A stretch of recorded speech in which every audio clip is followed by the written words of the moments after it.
Semana que acaba, semana que começa. A semana que terminou foi uma semana onde as atenções estiveram voltadas para os dados da inflação nos Estados Unidos, para as minutas da Reserva Federal,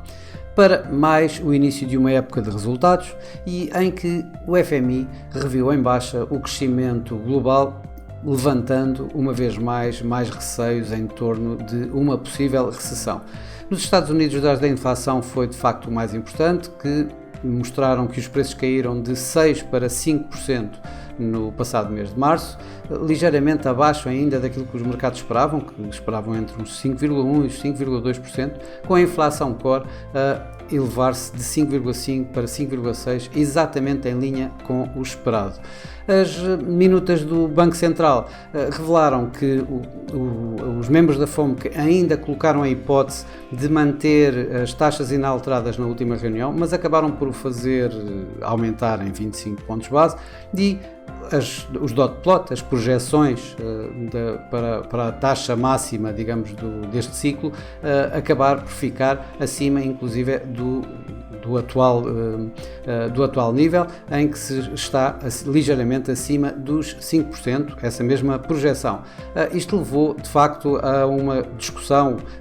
durante toda a semana, onde vimos variadíssimos membros da Reserva Federal com divergências entre eles, entre qual será o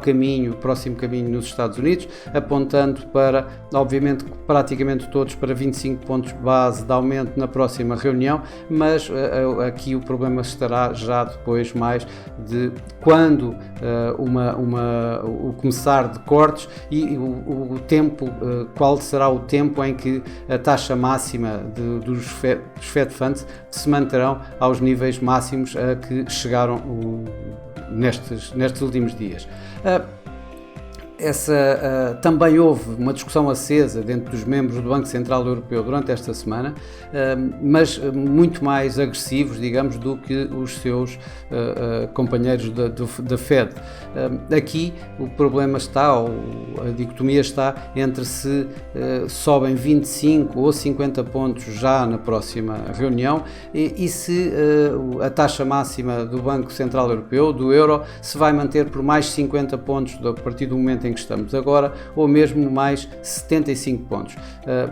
Isto quando o Banco do Canadá, nesta semana, manteve inalterada a sua taxa de juros em 4,5%. No entanto, o seu governador foi um pouco menos dovish do que aquilo que seria de esperar, afastando a hipótese que os mercados têm como certa de um corte de taxa de juros ainda este ano por parte do Banco do Canadá. Ora, isto acabou por refletir-se numa semana bastante calma a nível do mercado acionista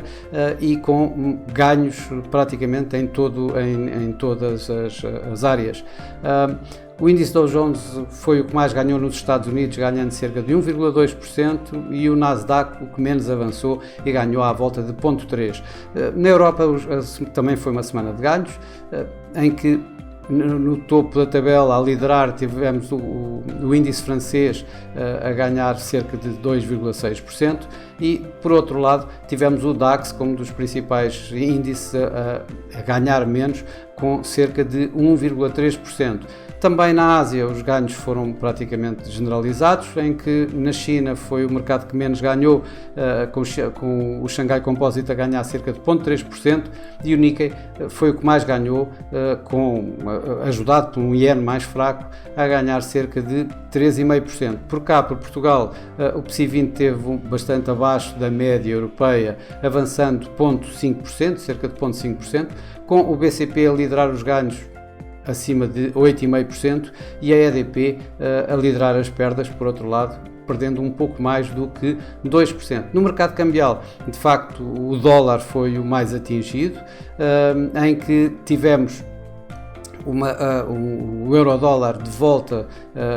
a novos máximos, desta vez a 1,1075, ultrapassando o máximo anterior a 1,1033, isto obviamente com uma divergência bastante acentuada entre os membros do Banco Central Europeu e os da Reserva Federal, que de alguma forma acabam por impulsionar o euro-dólar em alta. do outro lado da moeda tivemos o franco suíço, que foi a moeda talvez que tivesse mais ganho durante esta semana e que contra o dólar voltou a negociar abaixo de 0,89 pela primeira vez em mais de 2 anos. Nas commodities também tivemos uma semana relativamente calma, em que o petróleo obviamente continua a subir, mais comedidamente, digamos, subiu cerca de 1,6% a 2% esta semana, isto depois dos fortes ganhos que tem feito depois do corte de taxa do corte de produção por parte dos países árabes. Por outro lado, o ouro esta semana recuou um pouco e perdeu cerca de 2% aproximadamente. Para a próxima semana, os dados dos PMIs, os dados das atividades privadas vão estar em foco e vamos continuar a ouvir os diversos membros, tanto do Banco Central Europeu como da FED e os resultados que aí vêm. Os PMIs são de facto os números mais importantes e que o mercado vai estar bastante atento para ver uma vez mais se as atividades privadas, principalmente na Europa, se continuam a mostrar resilientes ou não, e isso poderão dar aqui assim uma continuação desta subida do euro, por exemplo.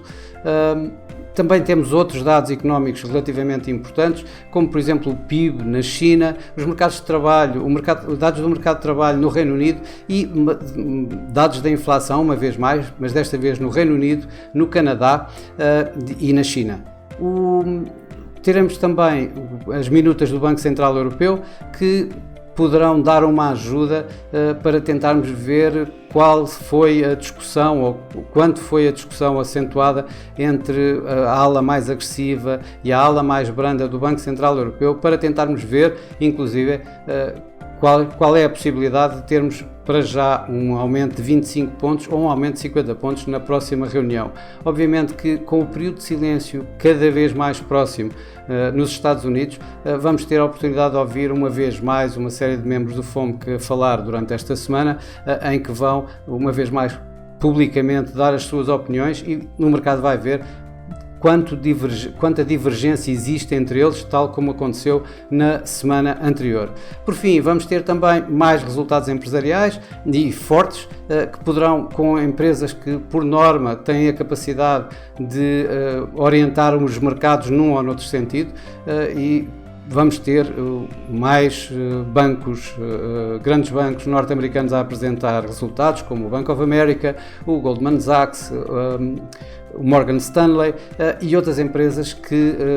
nomeadamente tecnológicas, que têm feito ultimamente bastantes impulsos no mercado. Estou a falar, por exemplo, da Netflix ou da própria Tesla. Bom, para já é tudo. Uma boa semana, bons negócios, e para a semana cá estaremos uma vez mais. Até lá!